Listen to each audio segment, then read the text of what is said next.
How about Photoshop? How about that thing with a garage band for my face? No, not really. Oh my God. Yeah. All right.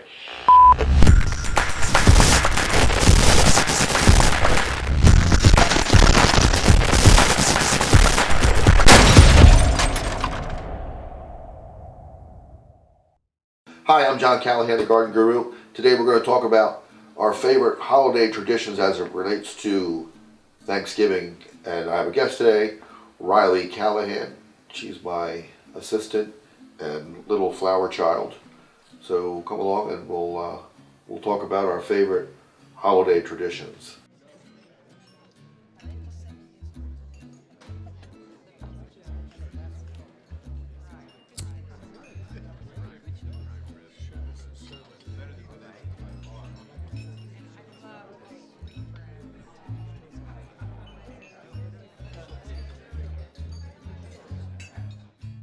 Thank you for joining me today.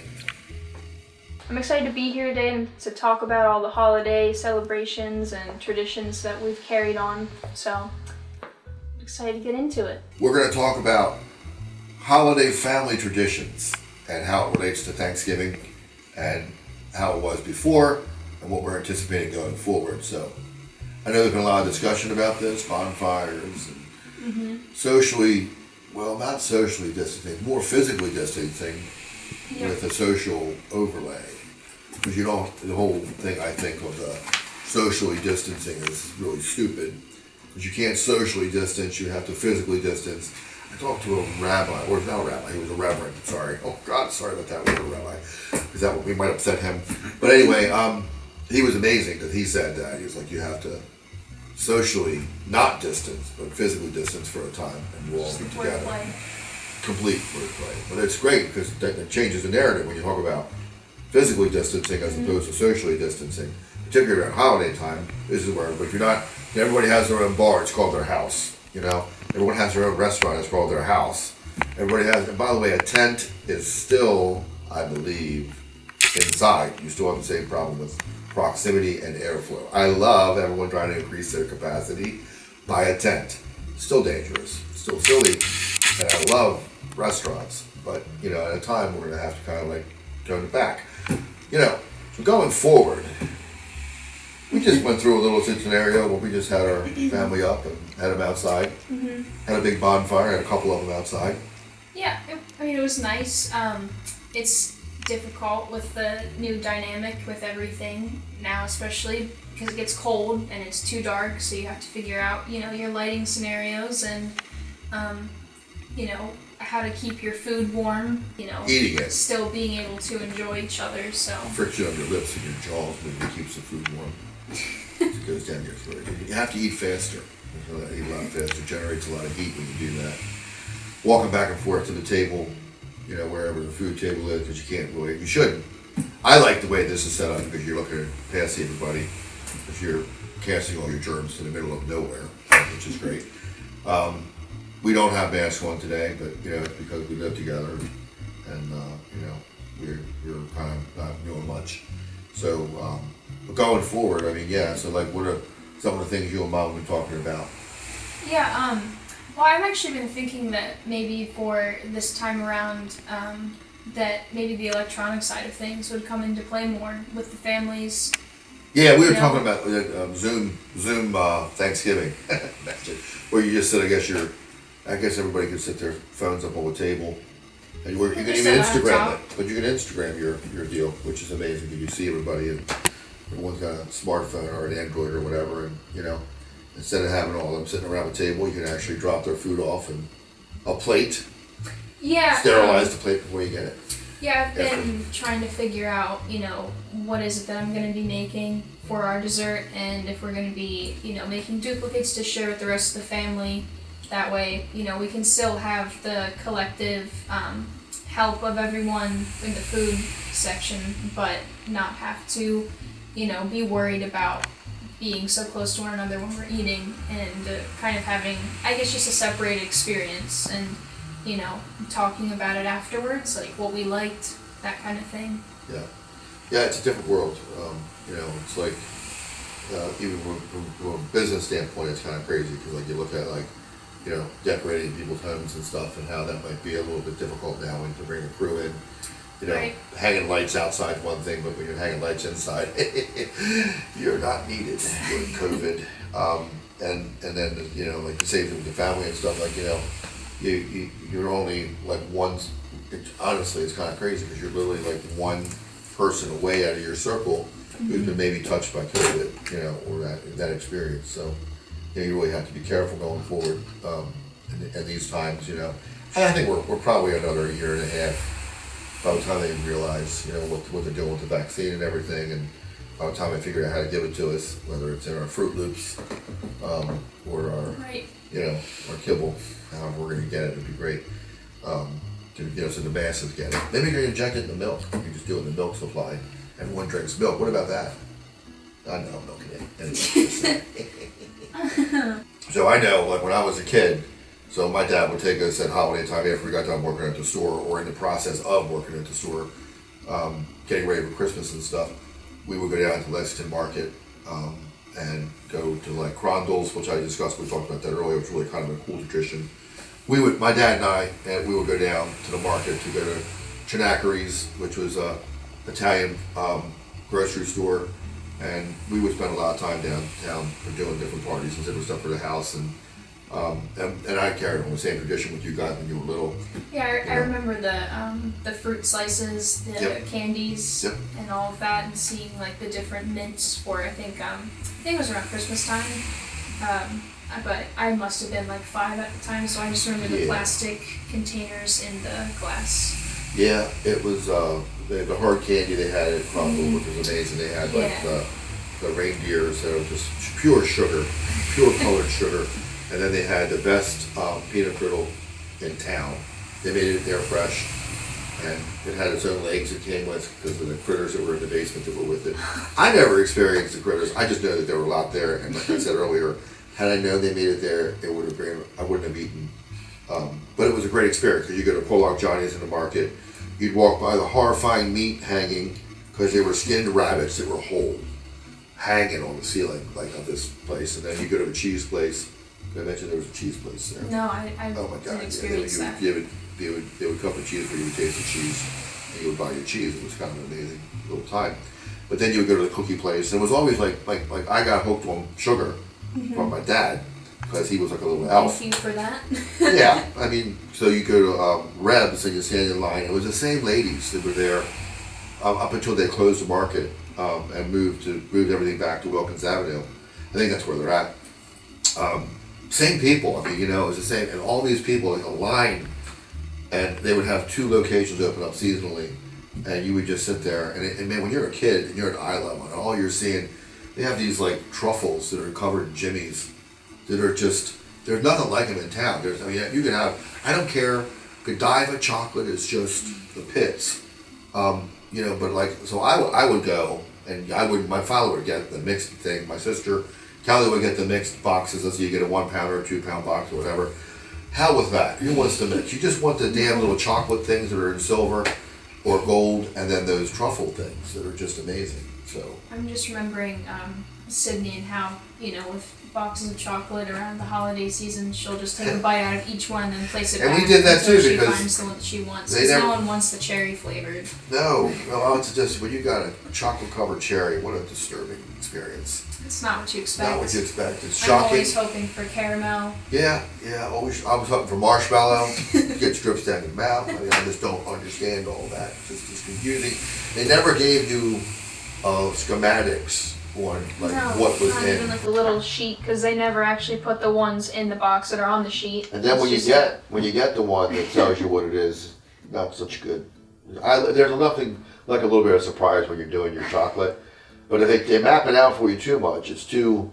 Like, I don't mind if someone handwrites it and tells you what's there, Right. but if they got, because you know that they understand. yeah, if it's highly photographed and produced, chances are, It's just an idea. yeah, just an idea, So I have a turkey on my shirt. Well, I'm wearing it's a peacock. It's not. It's a turkey. It's a Okay. very colorful turkey, and I just thought I'd share that with my group. this is just recently purchased for Thanksgiving because I thought it was a turkey, a colorful turkey. Turns out it's not. Turns out it's a peacock. Yeah. I learn a lot from my children when I hang out with my children. They probably should shop with me. Oh, but you shopped with me to get this, didn't you? I did. Yeah. I helped you with You this helped me make purchase. this mistake. Yeah, that's good. I'm glad you helped me make the mistake. Anytime. So yeah, we had several other being in the plant business for, I don't know, for life. You know, we had several other traditions, which was basically going around looking at the stuff for, you know, Christmas trees and. Yeah, I think, you know, since I've been working with you for a bit now, it's been interesting to see how you actually hand select the Christmas trees that you bring to the lot here at the studio, and because I didn't realize that. I assumed that, you know, you had like just, you know, that you had trust in someone to go just pick you a bunch of trees and that you Wouldn't that be nice? But I guess it made the experience like even more interesting, or I don't know, it brought more enthusiasm to the product side of things, and I don't know, just with the idea of Christmas and how to decorate for it, because I've never seen that side of it before. So I found that to be, you know, more fun than going into a retail store that just was throwing ornaments in your face and, you know. Yeah, I mean, there's just, you know, I started doing Christmas trees as a result of, well, my parents did, and then like, so I never cut grass. So I needed to be able to figure out something when you guys were little in order to kind of like bridge the gap between, just add something in, because like I didn't do snow removal either. So, you know, what I did do was, I love Christmas because my birthday was on the 22nd, and I was always disappointed at Christmas time when I was a kid, so no, I'm just kidding. Do not film that would be a mistake. But no, it's disappointing. Because I got my Christmas tree, but it was kind of like I had to wait till the customers got theirs.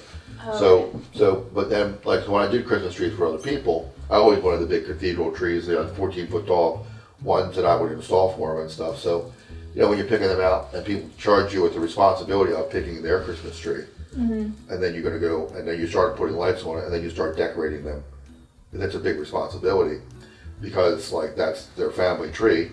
Right. You know, and it's not, how do you just go and buy from a guy who's bought that tree from a broker?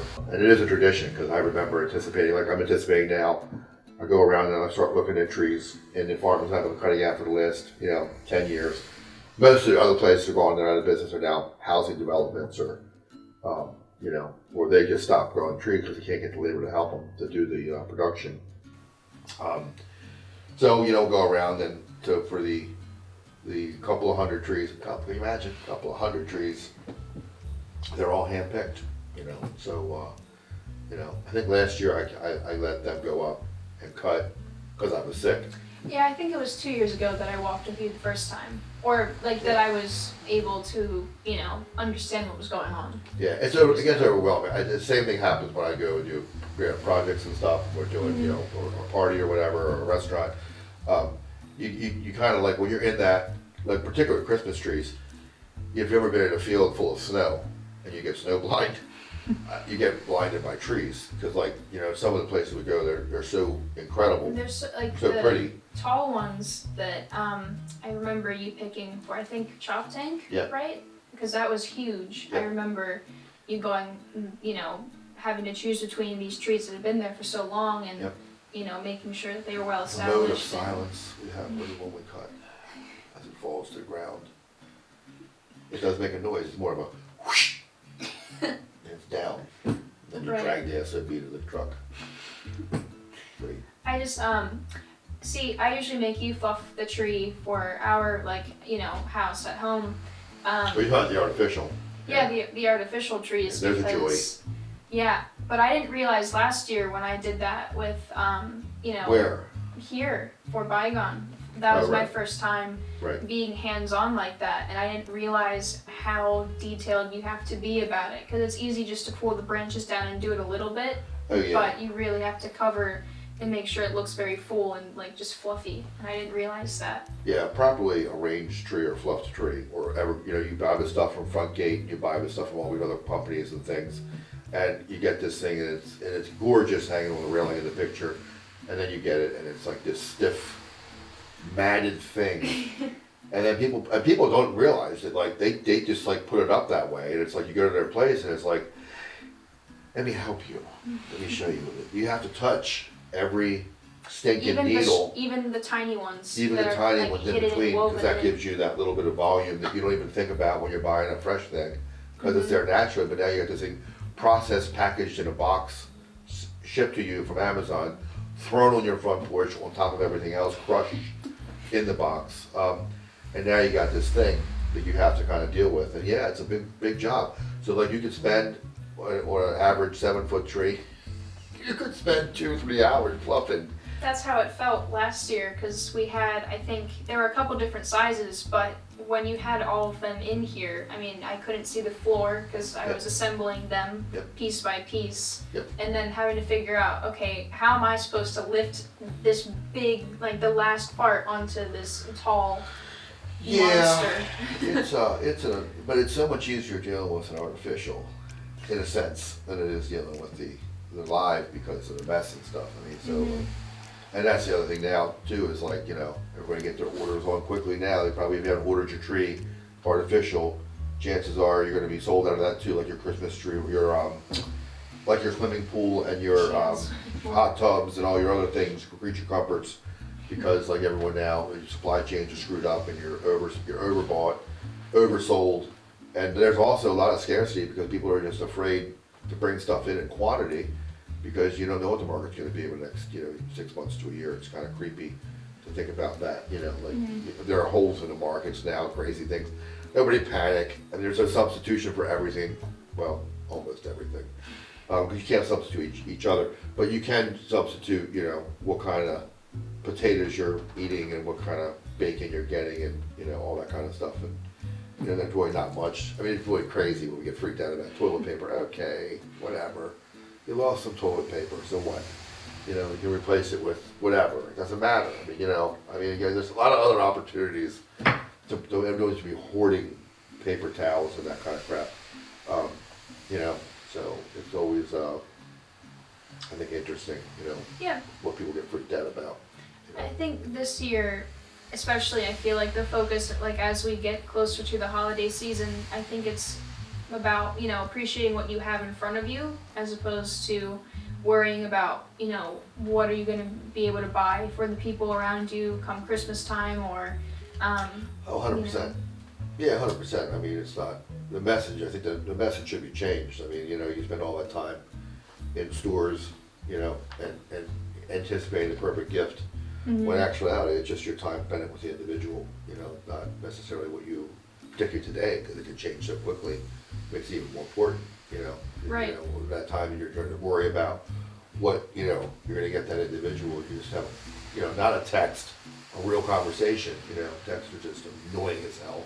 I think it also kind of puts the focus, I mean, I know that online shopping has become a really big thing now, but I think especially right now when, the expectancy for some of the things that you want to buy becomes really difficult to understand when it's going to get here. It kind of puts your focus onto the shops around you that are local, and finding that there's more experience within that than just clicking a button online and knowing exactly what you're getting, because you might actually find something better in your local shops, or you might realize that they have that they package their own things in a cool way. I'm just thinking about this red chair that you've had in the family since I think you've said your dad, right? Yep, that was my dad's chair from where I go. I remember when you and Mom had the coffee shop. I must have been like 4 or 5 at the time, but I mean, my first memories of Christmas and like the spirit around that was just listening to Frank Sinatra and